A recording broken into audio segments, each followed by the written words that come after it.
I'd like to talk about something that I believe is relevant for any human being wherever they are on the planet. It's relevant to their values, the purpose of their life, the fulfillment of their life.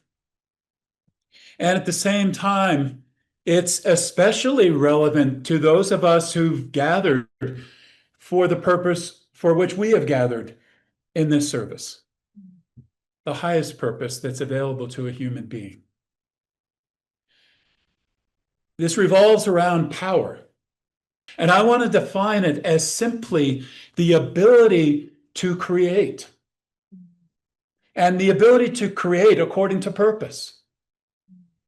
The ability to create and then manifest and bring life. That includes the ability to recreate, the ability to transform and transmute, the ability to make all things new. There's a meaning of power I can get behind. So I think defining it that way, it becomes clear we all need power. Yes, we need power in our individual lives, the ability to live, manifest, fulfill ourselves, fulfill life itself, to bring life and life more abundantly. We need the power to do it. And how do we get that power? What is it and how do we acquire it? How do you add to the reservoir of power in your own experience?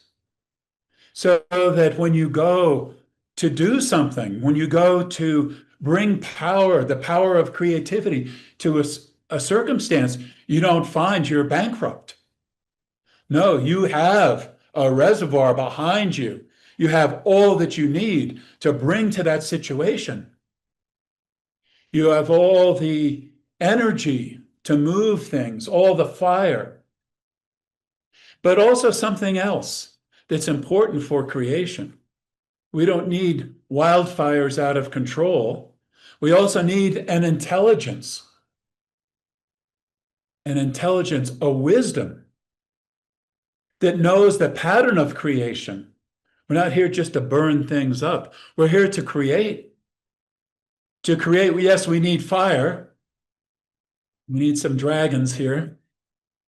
But we need something else. We need the intelligence that knows how to create. We know the pattern of creation. We know the unfoldment of creation. We know where to push in that process.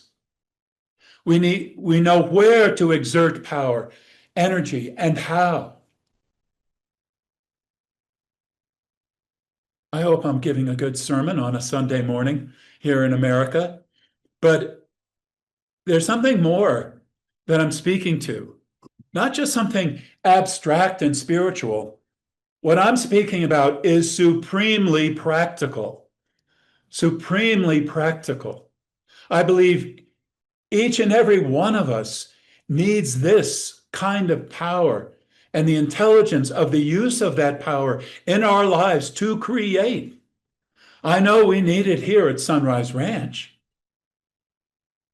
We have a lot going on here. We need some power to get it done. Power to get it done. The kind of power we're talking about is holy power. The power of creation is holy. And being in that place, we are generating that power. It's a place of, you might say, meditation, a place of prayer, a place of attunement. This place is reserved to allow something rare to happen, for us to know a state of consciousness together, a state of consciousness that becomes a reservoir of power, a place where we experience a united heart, a united space,